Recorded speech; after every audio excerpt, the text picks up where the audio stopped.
बस अपनी ही धुन में चली जा रही थी राधा। पता नहीं क्या चल रहा था उसके दिमाग में। ना जाने कितने दिनों से तो वो चैन से सोई भी नहीं थी। नहीं नहीं, कोई परेशानी नहीं थी उसे।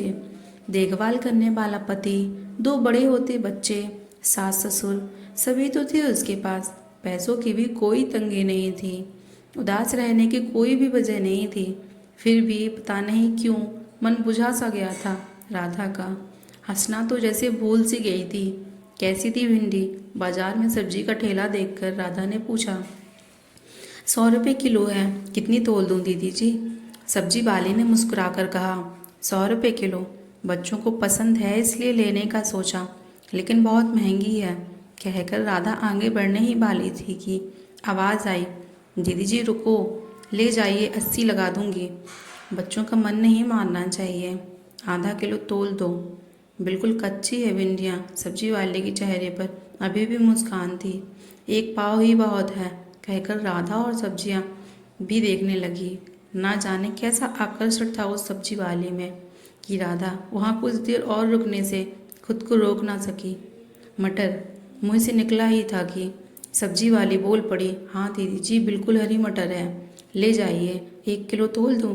और ये शकरकंद, ये तो बहुत मोटी मोटी है। राधा ने शकरकंद छांटते हुए कहा, अभी आपके लिए पतली पतली शकरकंद निकाल देती हूँ। कहकर सब्जी वाली ने ढेर के नीचे से बढ़िया शकरकंद निकाल कर दे दी। इसके बाद आलू टमाटर खीरा नींबू सब कुछ राधा ने उसी से लिया। 225 रुपये हो गए आपके दीदी जी, हिसाब लगाकर सब्जी वाली ने कहा। अभी तक उसके चेहरे पर मुस्कुराहट यूं ही डटी हुई थी। देखने में पूरी जिंदगी से भरी हुई लग रही थी वो। राधा की निगाहें तो जैसे उसके चेहरे पर ही टिक गई थी। जहाँ से खाली हाथ लौट रही थी वहाँ से इतनी सब्जियाँ खरीद ली। आखिर कुछ तो बात है इस सब्जी वाली में, सोचकर राधा ने उसका नाम पूछ ही लिया। क्या नाम है तुम्हारा? वैसे मेरा नाम करमजली है। वो क्या हुआ कि हमारी माँ पैदा होते ही स्वर्ग सिधार गई। बापू दूसरा ब्याह कर लाया। सौतेली माँ हमेशा करमजली कहकर बुलाती, तो जेई नाम पड़ गए हो दीदी हमरा।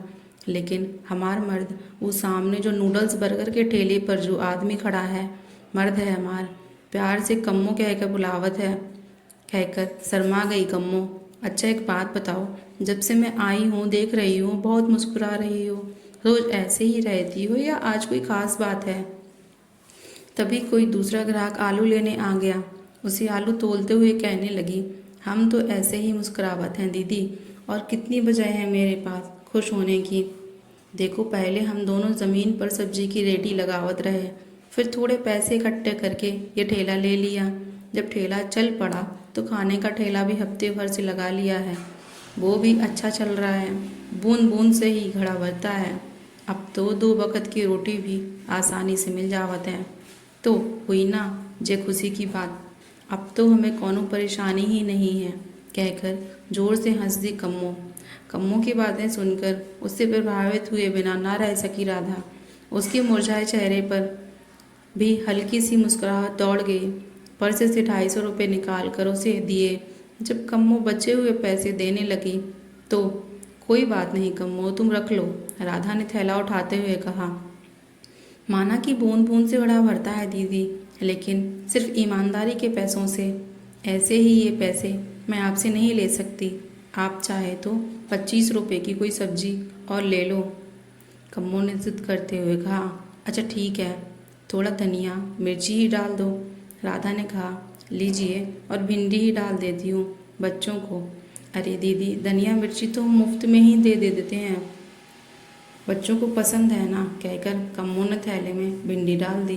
राधा सोच रही थी, सिर्फ धनिया मिर्ची ही नहीं, ये मुस्कुराहट भी मुफ्त में लेकर जा रही हूँ तुम्हारे पास से कम्मो। तो दोस्तों, कम्मो ने जो कहा उसके बारे में आपकी क्या राय है? क्या आपको भी कभी कोई ऐसा मिला है जिसने आपके जीवन की दशा और दिशा दोनों ही बदल दिए हों, मेरी कहानी की राधा की तरह?